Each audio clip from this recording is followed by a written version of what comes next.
Hi hello ಎಲ್ರಿಗೂ ನಮಸ್ಕಾರ. Welcome back to Swathu cooking YouTube channel.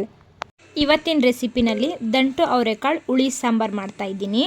ಹಾಗಿದ್ರೆ ಬನ್ನಿ ಮೊದಲಿಗೆ ಏನೇನು ಇಂಗ್ರೀಡಿಯೆಂಟ್ಸ್ ಬೇಕು ಅಂತ ನೋಡ್ಕೊಂಡು ಬರೋಣ. ಹಾಗೆ ನಾನಿಲ್ಲಿ ಮಸಾಲ ರುಬ್ಬೋದಕ್ಕೆ 2 ಟೊಮೊಟೊ, 2 ಈರುಳ್ಳಿ, ಹಾಗೆ 4 ರಿಂದ 5 ಟೇಬಲ್ ಸ್ಪೂನ್ ಅಷ್ಟು ತೆಂಗಿನಕಾಯಿ ತುರಿ, 2 ಚಿಕ್ಕದು ಚಕ್ಕೆ ಪೀಸು, ಹಾಗೆ 2 ಲವಂಗ, ಹಾಗೆ ಸ್ವಲ್ಪ ಗಸಗಸೆ, ನಂತರ ಕೊತ್ತಂಬರಿ ಸೊಪ್ಪು. ಹಾಗೆ ನಾನಿಲ್ಲಿ 2 ಟೇಬಲ್ ಸ್ಪೂನ್ ಅಷ್ಟು ಧನಿಯಾ ಪುಡಿ, ಹಾಗೆ 2 ಟೇಬಲ್ ಸ್ಪೂನ್ ಅಷ್ಟು ಚಿಲ್ಲಿ ಪೌಡರ್ ತಗೊಂಡಿದ್ದೀನಿ. ಹಾಗೆ ನಾನಿಲ್ಲಿ ಅರ್ಧ ಕಟ್ಟು ದಂಟು ಸೊಪ್ಪು, ಹಾಗೆ ಸ್ವಲ್ಪ ಅವರೆಕಾಯಿ, ಆಲೂಗೆಡ್ಡೆ, ಹಾಗೆ 1 ಮೂಲಂಗಿ, ಹಾಗೆ ನಾನಿಲ್ಲಿ 1 ಬದನೆಕಾಯಿ ತಗೊಂಡಿದ್ದೀನಿ. ನಂತರ ಒಂದು ಮಿಕ್ಸಿ ಜಾರ್ಗೆ ತೋರಿಸಿದೆಲ್ಲ ಐಟಮ್ಸ್ ಹಾಕೊಂಡು, ಹಾಗೆ ಧನಿಯಾ ಪುಡಿ, ಚಿಲ್ಲಿ ಪೌಡರ್ ಹಾಕೊಂಡು, ನೀರು ಹಾಕೊಂಡು ನುಣ್ಣಗೆ ಪೇಸ್ಟ್ ಮಾಡಿ ಪಕ್ಕಕ್ಕೆ ಎತ್ತಿಟ್ಕೊಳ್ಳಿ.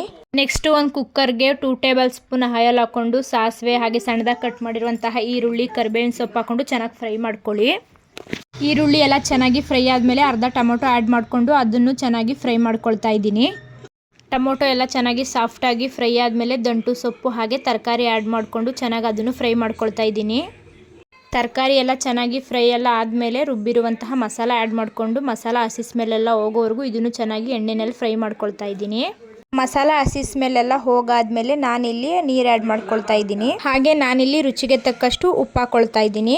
ಬದನೆಕಾಯಿ ಬೇಗ ಬೇಯೋದ್ರಿಂದ ನಾನಿಲ್ಲಿ ಲಾಸ್ಟಲ್ಲಿ ಹಾಕೊಳ್ತಾ ಇದ್ದೀನಿ ಬದನೆಕಾಯಿ ಎಲ್ಲ ಆ್ಯಡ್ ಮಾಡ್ಕೊಂಡಾದ್ಮೇಲೆ ಕುಕ್ಕರ್ ಲಿಡ್ನ ಕ್ಲೋಸ್ ಮಾಡಿ 1 ವಿಷಲ್ ಹಾಕಿಸ್ಕೊಳ್ತಾ ಇದ್ದೀನಿ. ನಂತರ ವಿಷಲ್ ಎಲ್ಲ ಹೋದ್ಮೇಲೆ ಕುಕ್ಕರ್ ಲಿಡ್ನ ಓಪನ್ ಮಾಡ್ತಾ ಇದ್ದೀನಿ. ಕುಕ್ಕರ್ ಲಿಡ್ ಓಪನ್ ಮಾಡಾದ್ಮೇಲೆ ಚೆನ್ನಾಗಿ ಮಿಕ್ಸ್ ಮಾಡ್ಕೊಳ್ಳಿ. ಈ ಸಾಂಬಾರು ರೊಟ್ಟಿ, ರೈಸು, ಮುದ್ದೆ ಈ ಥರ ಎಲ್ಲದಕ್ಕೂ ಚೆನ್ನಾಗಿ ಹೊಂದ್ಕೊಳ್ಳುತ್ತೆ. ಇನ್ನು ಅತಿ ಹೆಚ್ಚು ರೆಸಿಪೀಸ್ಗಳಿಗೋಸ್ಕರ ಸಬ್ಸ್ಕ್ರೈಬ್ ಮಾಡ್ಕೊಳ್ಳಿ.